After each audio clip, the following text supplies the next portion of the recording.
on non-communicable diseases, which are, as we have learned from previous presentations, are still the major killer across the globe, but have been eclipsed a bit by the last 2 years with COVID. So we're glad to get back in touch with colleagues doing work on the ground on these issues. The way we'll run this session is that our first presenter is going to be presenting by video. He presumably has about 10 minutes. I hope not much more than that. And Dr. Helen Elsey is here, who is a collaborator on his project to be involved in the discussion. And then each presenter will get about 10 minutes. We'll do 1 or 2 questions and answers after each presentation to maintain time, to make sure everybody gets to present. And then if we have any time at the end, we'll open it up for broader questions. So active listening for each presentation, get your questions ready because you'll have some time to do that. So I'm going to ask each speaker to speak from the podium and to introduce themselves as they come up. So I think we'll start. Deepak Joshi is the first presenter from Nepal, and he's going to be discussing participatory methods to identify the urban poor and NCD care-seeking place in Pokhara, Nepal. And so we can run his video. Good morning, everyone. I'm Deepak Joshi. Today I'm going to share our work in implementing the participatory methods to identify the urban poor and NCD care-seeking place in Pokhara. So this activity is under the project called Community-Led Effective and Responsive Urban Health System, also known as the CORES project. Before going into the methods in detail, I would like to briefly mention you about the study context in Nepal. So in Nepal, there is 3 tiers of government, one at the federal level, one at the provincial level, and one at the local level. So Pokhara Metropolitan City is one of the local bodies. Talking about the urban health, so in the last 10 years, there is more than 3-folds of increment in the urban population. Evidence is suggesting that there is increasing poverty and inequity in healthcare service relation in urban areas. And also studies suggest that there is high out-of-pocket expenditure to access the basic health services like NCD care services by the urban poor community. So in this project, CORES, we are mainly focusing on 3 important aspects. One is the basic health services, under which we will be focusing more on to the NCD care services. Then we will be focusing in the urban poor community and the linkage with the private healthcare providers. So currently there's very limited service and data linkage with the private sectors, and there is a very weak regulations in the existing government system. And the overall objective of this project is to understand what are the possible approaches that we can adapt at the local level to engage with the private healthcare providers in delivering the quality services, so that leaving no one behind, including the urban poor community. So these are the specific objectives under our project, but however I will be mainly talking about our activities, our experience related to mapping the urban poor community and the service providers in Pokhara Metropolitan City. So in terms of identifying the urban poor, so we use this funnel approach to identify the urban poor. So we started with the stakeholder mapping at the local level at the Pokhara, where we identified the key stakeholders in terms of the individual or institution. We had a consultative meeting with them, we did a workshop, and the main purpose was to understand their perception of the urban poverty and the understanding the prevalence of NCD disease and its distribution in 33 wards. And based on those discussions, we prioritized 2 major wards on the basis of the prevalence of the urban poor people and the NCD healthcare service utilization. Of those identified wards, we again approached the stakeholders of those wards, that included the locally elected representatives, the health facility in charges, the female community health volunteers, the social workers who have been working there, Uh, and we did a social mapping exercise with them with the help of this OpenStreetMap. And before entering into the social mapping exercise, we firstly discussed with the participants on their understanding, their perception towards the urban poor or the poverty. And then based on that understanding, we marked the settlement in the map. So how we define the urban poor? So there were different areas that were discussed under the urban poor. So one was like the household position of the household assets, like the TV, fridge, or there's vehicles, motorbikes, the land ownership, the income source, the household infrastructures, access to healthcare services, the schools, uh, and of those different areas, we came up with an understanding that at least two important areas, that is the main source of income, if it is daily wage labor or a low paid salary job or a government allowance, like the allowance given to the elderly people or the differently able people by the government, and they have the difficulty to access the healthcare service during the illness. So these were the major two criteria that has to be fulfilled in order to define the urban poor. And after coming up with this agreement, so we mapped the households in the house settlements in the wards in the selected clusters, and in the third phase we approached one cluster in each ward, where we again identify the key stakeholder in that cluster, that is like the female community health volunteer, again the health facility in charge, and the local cluster leader, that is called the toll leader. So we identified, held a discussion with them, again the consultative meeting, and also did a transit walk with them in the selected cluster. And after completion of the transit walk, and then we again sit with the stakeholders and identify the households based on the disaggregation of the age, gender, and their health condition. And then we recruited those participants in the focus group discussion and the in-depth interviews. So these are some of the key findings from our focus group discussion and the in-depth interviews. The risk perception towards the hypertension and diabetes is very low, as people perceive it's very common, and their exposure to the risk factors like the alcohol, the unhealthy food, the stressed working environment is comparatively higher. And also they have low utilization of the social health insurance that is provided by the government at a very low cost, and especially to urban poor it's provided free of cost. However, its utilization is very low. And also we found that their proximity to the pharmacies is comparatively better, and that's why they tend to utilize the service from these outlets. And there is also difference according to the age and gender in seeking the care, and there is a kind of high dissatisfaction towards the public health providers. So these are the major findings. And during this participatory methods like social mapping, the transit work, and focus group discussions, we also discussed with the participants and did this rating exercise, where we discussed on the distance, the affordability, their personal comfort, and information, based on which we asked them to rate which of the health facilities is more accessible to them. And it was found that the private sector, particularly the pharmacies, were the more accessible.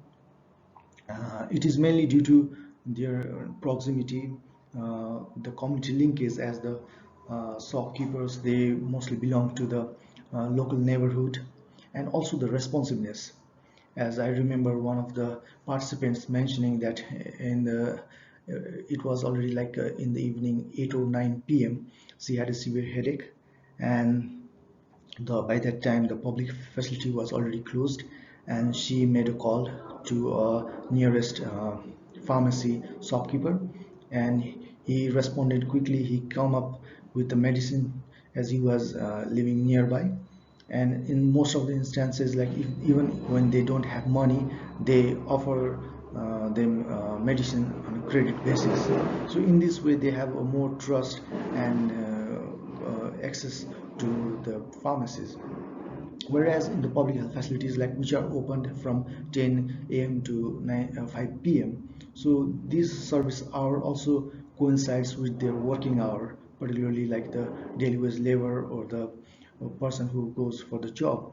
So they don't want to lose their job work just because they have to seek the care service. So they tend to go in the early morning or the late evening hours, and on that regard also they find pharmacies more accessible.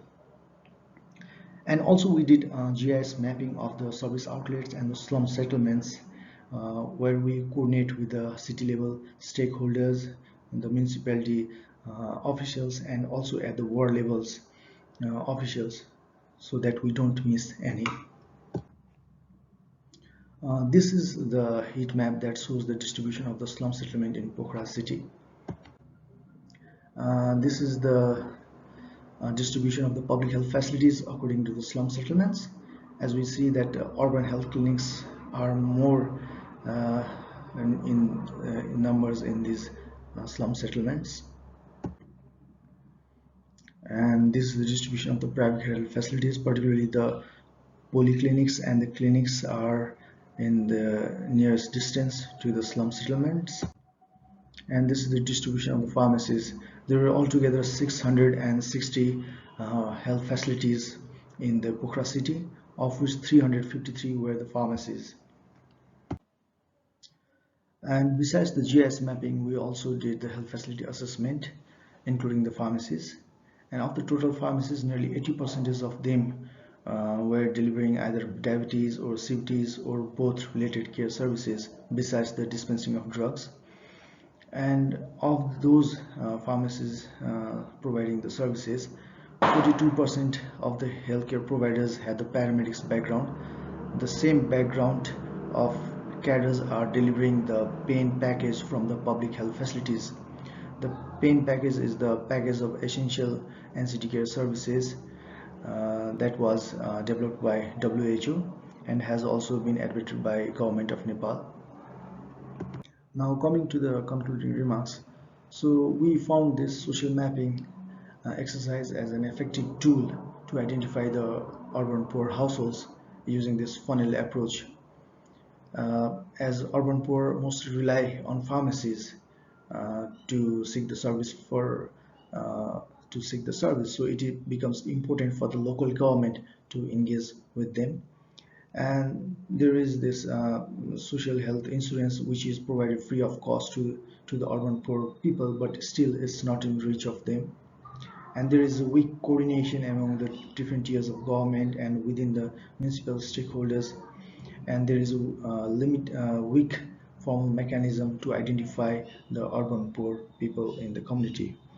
So this kind of method could be a useful tool for the local government and the other organization working in the sector.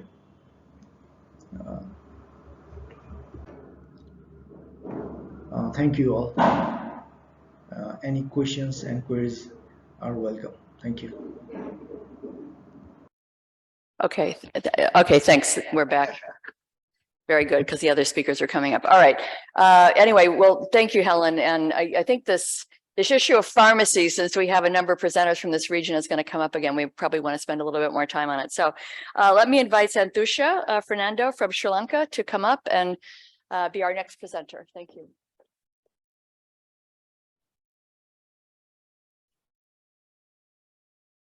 Hi, everyone. I'm Santhushya Fernando from Sri Lanka.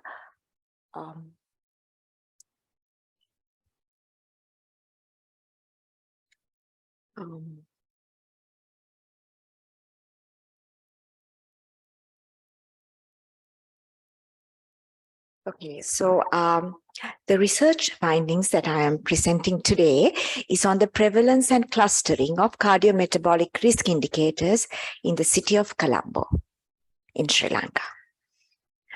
As you know, the cardiometabolic risk is a cluster of risk factors involving a lifestyle, physical activity, diet, alcohol consumption, the way they live, their demographic features such as age, race, where they live, their domestic wealth, and so on.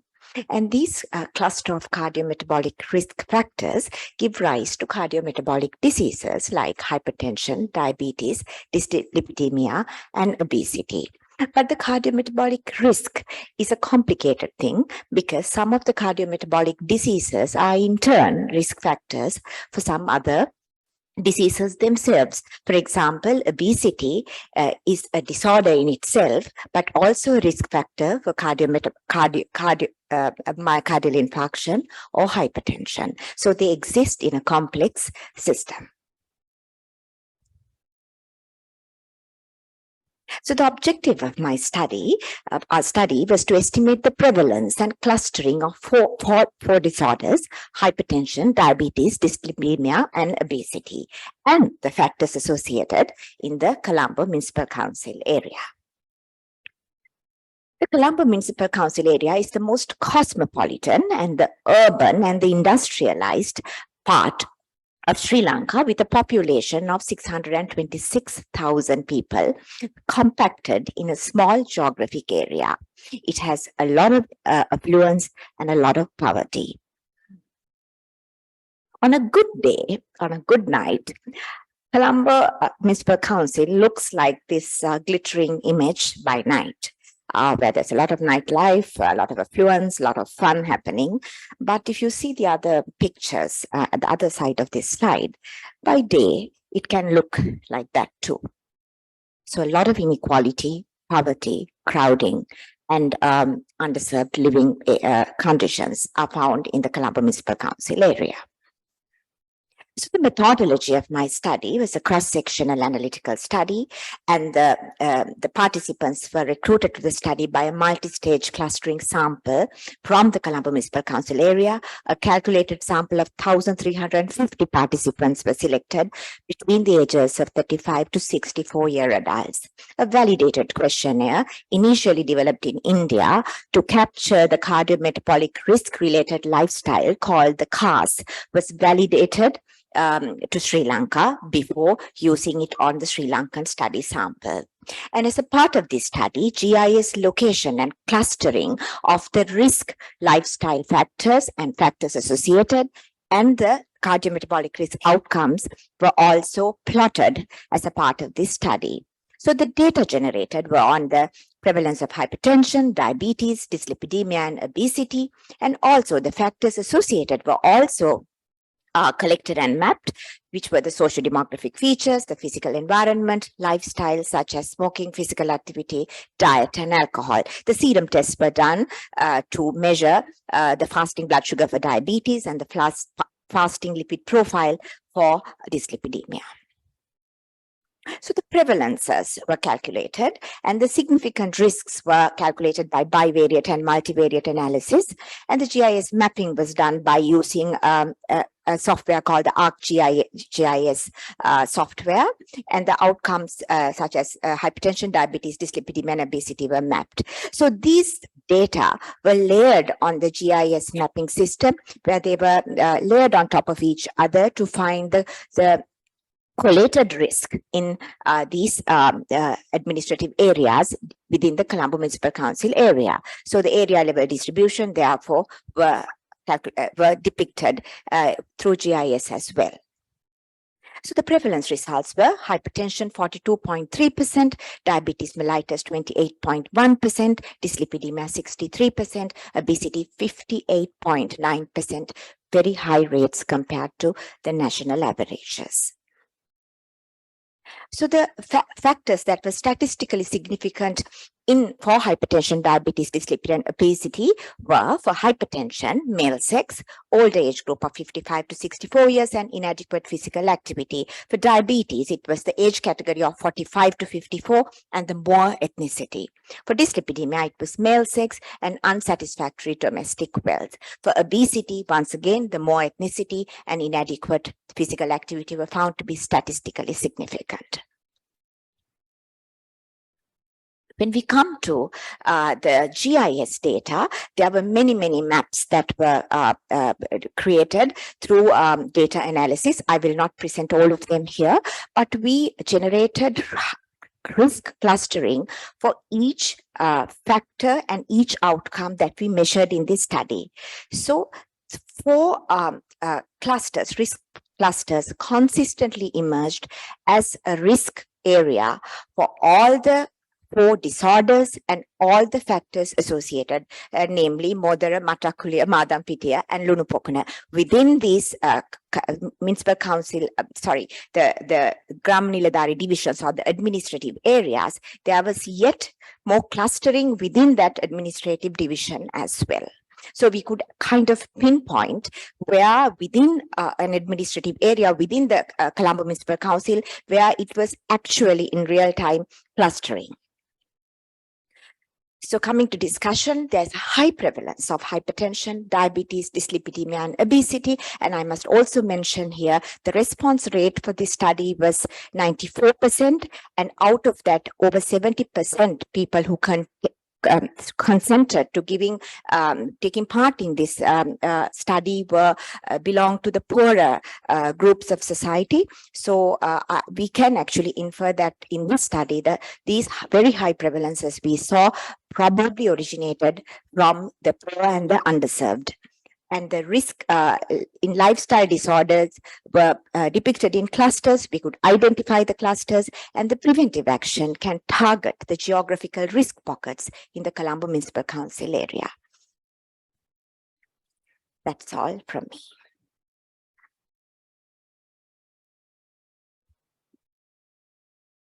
Why don't you stay here, Cereijo, in case there are any questions? You want to come back? This is the only microphone, so are there questions for the presenter? I'm gonna ask a question while everybody's thinking up their question. You mentioned the geographic clustering and obviously obesity being a big issue, et cetera. Could you comment a little bit about whether Colombo has gotten involved in any changes in the physical environment, the built environment, to try to address these issues, or is that the kind of evidence you want to bring to the attention of officials to get them to do something? You want to comment on that, please? Actually, the city of Colombo has undergone some transformation maybe in the last 5 years, where the physical environment, walking paths, walking tracks, green areas were actually upgraded in the city of Colombo. Probably we have to do some follow-up data collection to compare them, because they have only consolidated around now. So I think maybe this is an opportunity for further data to collection of further data to understand how with the improvements made in the physical environments have actually impacted the NCDs. Great, thank you very much.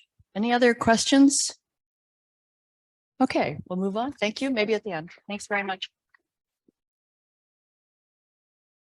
Our next presenter is, oh, I don't have to do that anymore. Our next presenter is Luis Tejedor, and he will be talking to us, shifting over to Madrid. So if you'll introduce yourself and your traffic, thank you.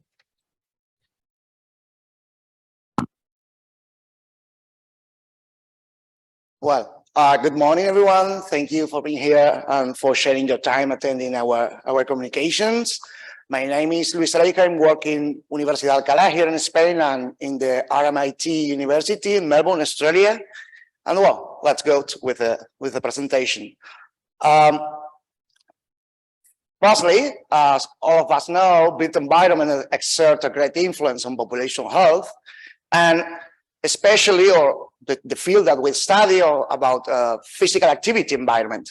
However, we should considering that there is a lot of difference between the different physical activity features in the urban settings, and especially between the physical activity or the type of physical activity that these destinations provide to the population. For instance, streets provide a physical activity related with active transport. It's not a leisure time physical activity, and it's a light physical activity. Parks, green spaces, open spaces, etc., is a very common destination for leisure time physical activity, including a moderate physical activity, but is a physical activity without supervision. And this issue is very important when we talk about changing behaviors and lifestyles. And finally, we have our favorite, exercise facilities, that we think is very, very important for several reasons. First, exercise facilities provide exercise. That is physical activity, planned, structured, and purposive. And the activities that the exercise facilities provide are very linked with moderate to vigorous physical activity and supervised physical activity. So all of that, therefore, exercise facilities are very, very important destinations in population health research when we talk about health benefits on populations. So the objective of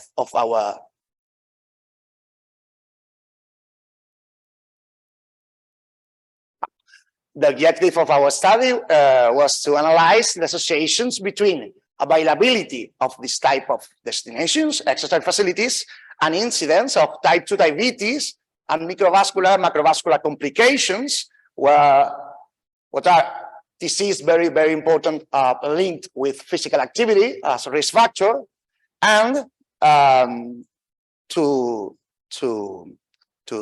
explore the effect of area level socioeconomic status and sex on these associations.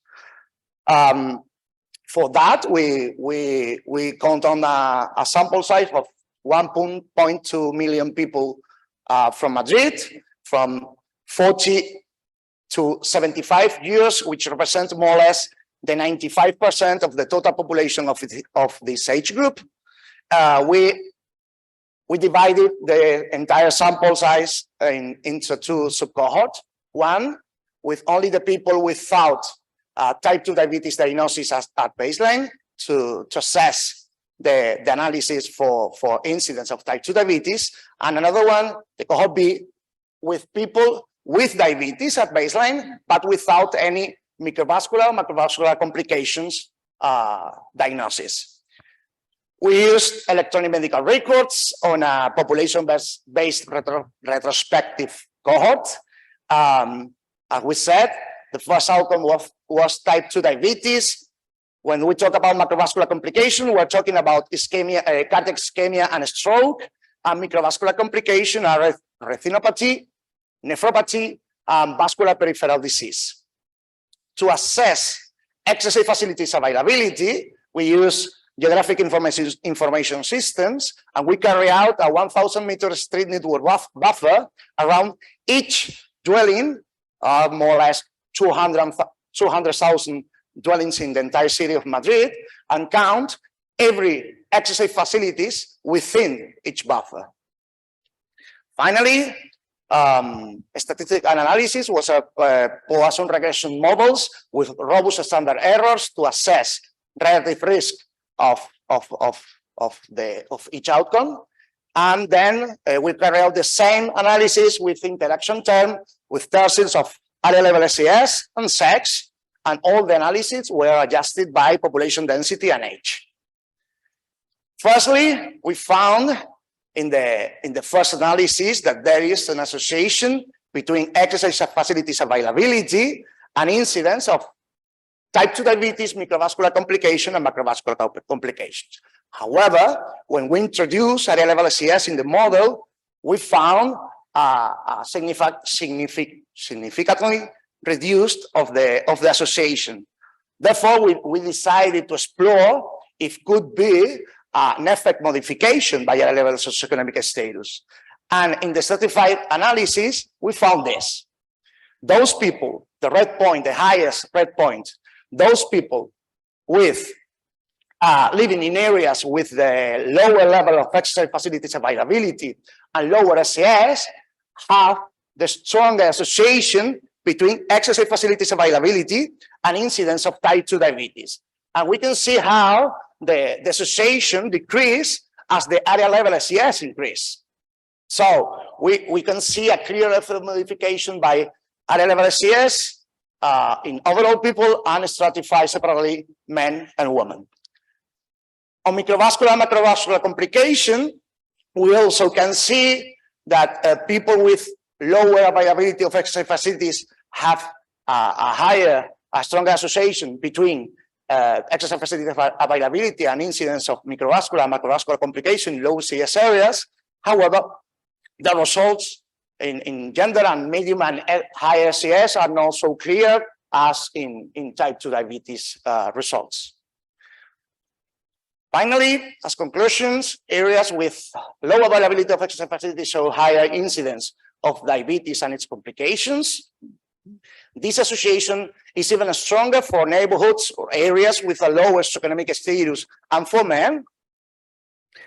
Our findings support the contribution of exercise opportunities in the social gradient of diabetes, and as a policy recommendation to take away to home, we want to share that to increase exercise opportunities could help to reduce health inequities and flatten the social gradient of diabetes burden, especially in those areas with the lower exercise socioeconomic status and a worse quality of public policies to reduce health inequities.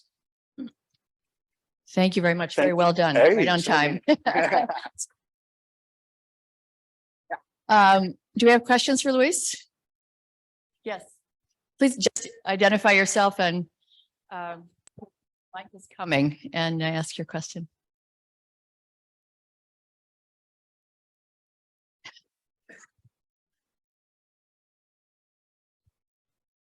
Letícia Cardoso from Oswaldo Cruz Foundation in Brazil. Congratulations for your presentation.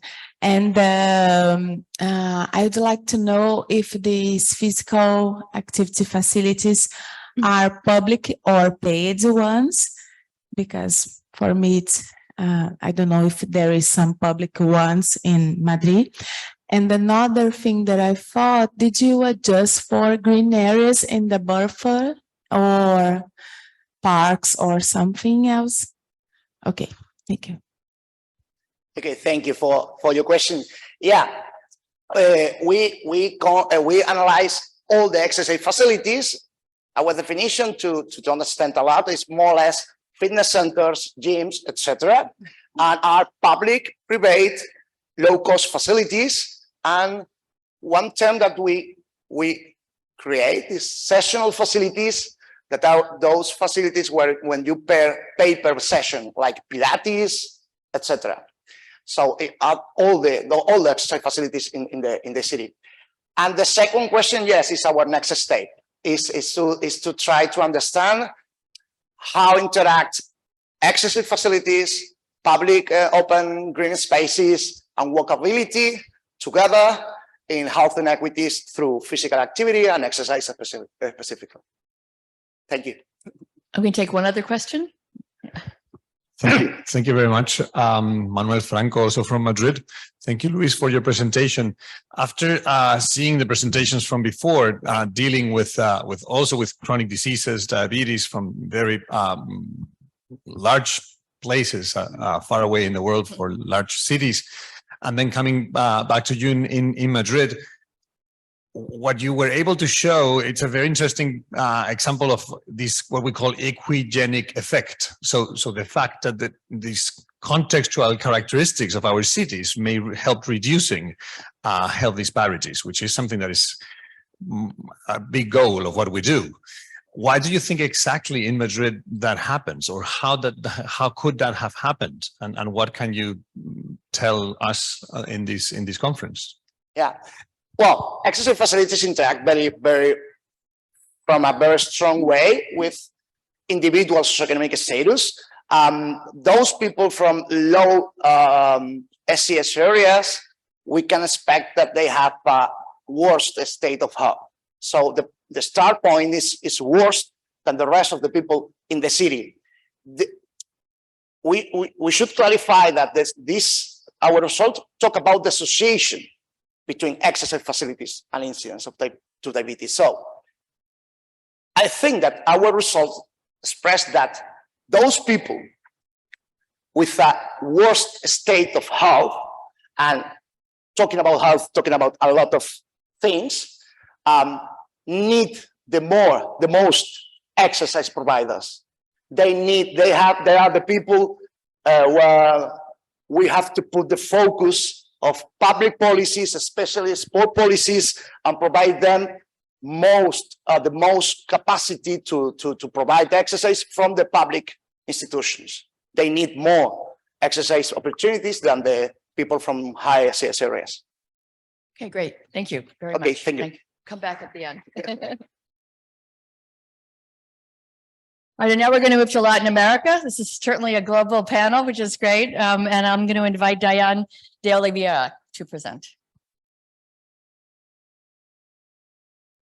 Hello, everyone. Good morning. My name is Dayan Oliveira. I'm going to present today the effects of social and beauty environments on cardiovascular disease mortality for Latin American municipalities. This is a celebrated study, which I'm a member of, and we mainly study health inequalities in Latin America. We are granted by the Wellcome Trust, and our working group is like urban health. Let's get started. So, as we all know, non-communicable diseases has been the major cause of death worldwide, with approximately 70% of all deaths due to non-communicable diseases. And we have a very similar picture in Latin America. About all deaths in Latin America is 75% of them are non-communicable diseases. And among those, we have 27% being from cardiovascular diseases. What is unequal in Latin America is how those deaths are distributed between and within countries. And also Latin American countries are in different stages of the epidemiological transition. Also, in Latin America, we have 80% of our population living in urban areas. Also, in these urban areas, we have large social and cultural features inequalities between and within countries. Maybe it's kind of easy to picture a country is unequal than the other, but in Latin America, very common to see this picture on our slide. You can see a very wealthy neighborhood on the background with more advanced urban features. And here in the foreground, very near to this wealthy neighborhood, we have a very poor neighborhood with very low urban infrastructure. So we believe that this urban and social inequalities between and within cities may help us understand the distribution of cardiovascular disease death in Latin America. So our main research aim is to explore the associations of social and good environment features and cardiovascular disease mortality in Latin American municipalities. To do so, we are counting with a sample of 1,254 municipalities distributed in 343 cities for 9 Latin American countries. Our unit of analysis is the administrative unit, and we designated this in Latin America as comunas or municipalities. And this is geographical boundaries nested within the city level. We're using data at the municipal level for mortality of cardiovascular disease divided by age and sex, and we redistributed the ill-defined causes. And we are using social and environment features. We are exploring this analysis for Argentina, Brazil, Chile, Colombia, Costa Rica, Guatemala, Mexico, Panama, and El Salvador.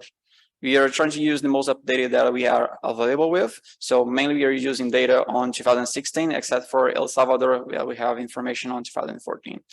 And the census data is for our social environment features, and beauty environment data is as close as possible to the mortality data. So our social environment indicator, we are using the census-based index of population education attainment, where we combine information of the proportion of population aged 25 years or older who completed secondary and university education level or above. Our beauty environment indicators, we are using the adjusted total population for an accounting of each municipality by age and sex. We are using street intersection densities to measure urban connectivity of these municipalities. Mean patch size to measure landscape fragmentation of the urban expansion, and natural environment metrics of NDVI to measure greenness. And this is our model. We are trying to combine this association with Poisson multi-level models of our municipality units nested within the cities and the country level. We have run the intercept between them. And this would quantify the relationship between the social and beauty environments and the increase of death counts for cardiovascular disease. And we are correcting the model using the adjusted population by age and sex as an offset term. I'm not gonna get into statistics a lot here, but here's our beta zero, and we have the coefficients for social adjusted by urban, age, sex, and the last one is the offset term as our adjusted population. I hope you can see it clearly. So to facilitate our understanding of this graph, I ordered these countries by GDP per capita. So we have the wealthiest countries in Latin America in the top and the worst one in the bottom. And the first dot is the overall analysis between all of them. As we can see, generally, we can say the higher social environment of education attainment is related to a protective effect or cardiovascular disease mortality. And it's also maintained for Panama, Chile, Argentina, and Brazil. And however, for Mexico and Guatemala, we see a risk association. For Guatemala, which is in the bottom, it's kind of expected. It's one of the poorest countries we are evaluating. So it's also on later transitions of the epidemiological transition, later stage of the epidemiological transition, but it's not as so expected for Mexico. It's kind of in the middle of all these countries. However, since we are analyzing this at the municipality level, Mexico is a high unequal country. So when you put this on a lower level, this may help understand this information. Here's the information for NDVI. I find it interesting because we have two polarizations here. We have one important results for Panama of a protective association of greenness. So higher greenness is a protective association for cardiovascular disease in Panama, but in Colombia, it's a very important risk association. And when you research for greenness and non-communicable diseases in general, you normally see more advanced countries, the wealthiest countries, reporting as a protective association. And here in Latin America, we have a polarization very important. So it's very nice to see this kind of research. And Colombia is very near to Mata Atlantica and Latin America. So it's quite important. Our built environment results for street intersection. At the municipality level, you don't see a very clear position here. You do see that, for example, Costa Rica has a risk association, but I'm not sure if you can look at this log there, but there's a very low magnitude impact. So street intersection at the municipality level doesn't have a great impact, although you see one risk association and a general association of reasons for street intersection. Landscape fragmentation follows the same path as the previous breeding environment feature. Higher landscape fragmentation is associated with a protective association in Costa Rica and a risk association in Chile, but it's also a very, very low magnitude impact.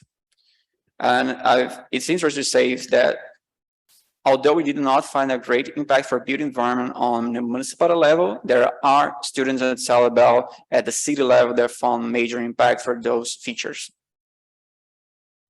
So highlights and conclusions, we do found a heterogeneous association of social and built environment and cardiovascular disease mortality across all Latin American municipalities.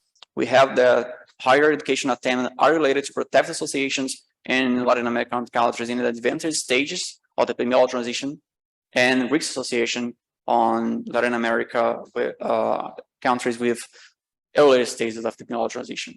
And we believe that characterizing this heterogeneity in Latin America and its associated factors is very important for local urban health policies aimed at improving health and reducing health inequalities in Latin America, especially at the local level. Thank you. Obrigado, gracias a todos. This is my personal email if you got interested in this work. You may also want to connect with us on this is my working group on social media. Please take a look at us. We are all posting new results, interesting research we are developing, and also you can find more information on our website. Thank you very much. So we have time for a couple of questions yes, please introduce yourself. I ask you to introduce yourself because I think it's really good to know who's doing work in the same area that you might want to connect with. Hi, so I'm Ricky Nifani. I'm at Imperial College London on the Pathways project, so also part of the kind of our planet, our health sector at Wellcome. Fairly straightforward question, which is, could you describe a bit more what landscape fragmentation is? I appreciate you had a lot of technical detail to cover in a short amount of time. I'm just not familiar with that as a variable that describes urban form. Mm-hmm.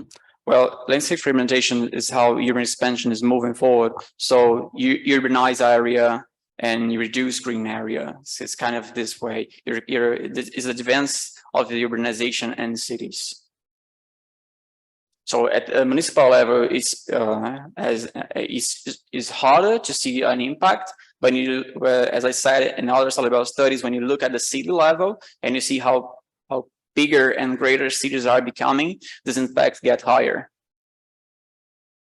I'm going to ask you another question. I'm glad you asked that question. What about street intersection? What does that mean? If you Okay, street intersection. Great. Street intersections are how connected cities are. It's kind of the number of streets per kilometer square. So the more connected those cities are in the municipal level may help us to understand risk or protected association in cardiovascular disease. And again, this doesn't have a great impact on municipal level, maybe because it's kind of a more similarity between and within the city. But when you look in the bigger scale, it has a greater impact. Thank you. Any other questions from the audience? Okay, let me ask you we have a few minutes for some general questions. I'll give you the mic and pass it over to colleagues. We've obviously heard some universals here, I think, especially with how important environment is to cardiovascular disease, exposure to risk factors, et cetera. Very impressive presentations as well. I wanted to talk a little bit about, in some ways, I think your project, Luis, is a little bit connected to Deepak's in the sense of you're looking for touch points to improve the health of population in the service sector. So I wondered if you could talk, maybe ask Dr. Elsie to talk a little bit about the pharmacy issue, which is a big issue. It's much more, as you pointed out in his presentation, more trusted in some ways or more accessible than healthcare. And then this question, I think you were asked as well about how do we get the public aware of and have access to services like gyms, like exercise, et cetera, to expand the footprint of touch points with communities. Yeah. Yeah, thank you. And I think that's it. It's a really key point, the role of the private sector around non-communicable diseases and their accessibility. And Deepak was highlighting the thing about the timings of when public facilities are open and how challenging those timings are for people living in the city, working really, really long hours.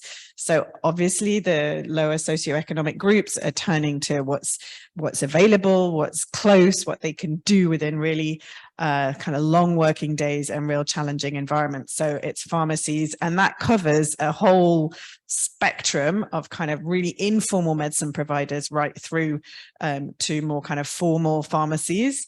So those challenges around access around non-communicable diseases is just such a major issue in the context of Nepal, but I'm sure in Sri Lanka as well would be good to hear. Okay. You want to just pass because Yes, I think Sri Lankan data also resonates with what Deepak presented, where there are so many challenges of the poor accessing these facilities. For example, just to take from your question, so many physical built environment changes have happened in terms of walking tracks and green spaces. But once again, what you see are like really affluent people coming from in their Prados and BMWs and parking in these areas and walking in these tracks. I mean, it is a question whether the underserved populations of the Colombo Municipal Council area or the Colombo district itself actually have the time and the resources and the respite to take advantage of these facilities is a big question in Sri Lanka as well. Yeah. Luis? Yeah, the problem with physical activity is, from a point of view, is that for public administration, physical activity is not a responsibility for them. The offer of public administration made on physical activity is something like an offer of leisure time. Like we have to offer some little opportunities in terms of facilities and whatever, with a higher price generally, inclusive when we talk about public administrations, and they don't assume the responsibility on physical activity as a protective of the health of the people. So it's more about how the administration look physical activity as a public service or not, and we need a change to from leisure time to a public service on physical activity system. Sounds like a good advocacy line with your information. Dayan, you want to comment on this one? Yep. Oh, I have a question for you all, actually, but I'm going to comment real quickly about something. Studying what we study, more and more, I understand that cities mold the habits, and habits are created when you interact with the city. And higher those inequalities target local policies, which are very important. And also, it's difficult for them to understand that some features may be just positive or negative, but it highly depends on how many features interact between them. So maybe one nice step that may be done is how all those features we are evaluating interact between. And then I will get into you, because I got a doubt, and maybe I understand it wrong, but those facilities you said that have major impact on the neighborhood level, right? Yeah. And lower on the city level. And lower in the city level? No. Have a very great impact. If the facilities have a greater impact in the neighborhood level than the city level? No, the issue is that there are some people with worse start point on health issues that we are talking about exercise facilities, but any futures, help, whatever, to improve health are more important than other people. For example, if we are talking about two neighborhoods, one with a higher level of SES and another with a low, the city should improve the investment on low levels than higher levels, first, because the start points are different, and secondly, because the people from the high level have opportunities and chance to look for other issues to improve their health. But low SES people have no any type of chance in terms of time, cost, money, health service, etc. I answered? Yeah. Let me just, we were out of time, but since we started late, let me ask one last question for each of you. Each of your presentations was very impressive because you seem to have been able to either tap into existing databases or access data. And one of the real issues in cities is the availability of data. Excuse me, to do this kind of work. So let me just ask you about that issue. How hard, how easy, how did you overcome it? If I can go first, and just speaking from working with the team in Nepal, what's been really interesting is the part of the study that they didn't present was they did a large health facility assessment of all public and private facilities in Pokhara. And when we started designing it, we were like, well, within the budget, we can do a sample. So we were working out our sample. And basically, they're very engaged with the local municipality. And the municipality said, if you're going to do this, can you please do a census of every single facility? Because we don't know who's out there. We don't know who's operating. We're supposed to be responsible for regulating them, checking what they're doing, and we have no idea. So that's what the team were able to do. And that's sort of the brilliant thing about being really doing research in that kind of really embedded way within local government. So now they have a data set of all the health facilities and their preparedness for non-communicable diseases in particular. So yeah, the data is a massive challenge for local governments as well as researchers. I will say 2 points about data collection and availability from my research. As I mentioned in my presentation as well, there was a real restriction of people of higher levels of socioeconomic status being willing to take part in these studies. So it was actually a limitation of my study, because overwhelmingly it was the very poor or the relatively poor who took part. Others would not really open their doors for us to do this door-to-door data collection. So that is one thing we experience in Sri Lanka. The other thing I want to say about the GIS mapping. Now, we took the coordinates of the household when we visited the selected household, and out of the 1,270 who consented to giving data for the first part of the study did not consent to their data coordinates to be taken into the GIS because, due to the certain situations in Sri Lanka, people think that this is some kind of a surveillance system. They have, they have very little knowledge about technology, and they are often skeptical or suspicious. So it was a subsample of data that could be taken for GIS. So that is something we experienced.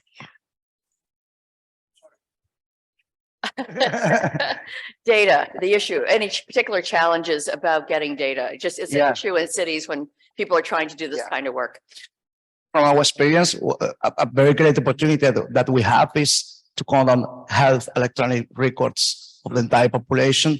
That if we wouldn't have this data, we cannot make this type of analysis stratifying by SES levels, sex, whatever. So for us, for our experience, it's very, very important to count on the support of the public health services to count on this data to could improve the knowledge to make better policies for improved health. And I'm sure somebody in the audience is wondering about the privacy question. In terms of your agreement with presumably the providers of the electronic health record care, just quickly. You said that we're working with the public sector to get EMR data, and I'm just wanting you to comment on the agreement you had around the confidentiality issue. This man is my boss. This man is the IP of the project. Okay. He achieves the data, but it's part of a great project, the Heart Healthy Hoods project with a European funding, who entitle a lot of people, a lot of data sources, and in the framework of this European project, we achieved this data with the agreement of the Madrid Public Service on Health. And maybe actually, if we don't have this project, maybe we can't achieve this data. And it's very important because our project is the only one project on this field in Madrid. Yeah. So if we didn't achieve this project, we never have this data. Okay. So it's very hard. So those of you who want to know about this call, but see the boss during the coffee break. All right. And Dayan, you want to last comment on the data issue? Yeah. Well, combining those data was very difficult. Well, we are comparing many different countries with many different definitions of what is an administrative unit, what is a city. So Salón has a major work trying to create standard definitions of what is each city level of each of administrative unit and regions to make all Latin America comparable. Another great issue is that, as you saw in my slide, we don't have updated information for census data on all countries, but there's a great correlation of the social environment within time. So we don't have the most updated information, but we do have a great correlation this within time. So it's kind of accurate. So yeah, the major issues we faced was to combine those data, which is from different surveys from different countries. Is not anything is standardized in all Latin America. So this was the major one we found in our analysis. That's great. Thank you. Yeah, I think this work on urban health is not for the faint of heart. If you're a researcher, and you must be out involved in networks, in partnerships, in the community. So well, anyway, great presentations. Thank you all. May I ask the audience to join in thanking them for their presentation.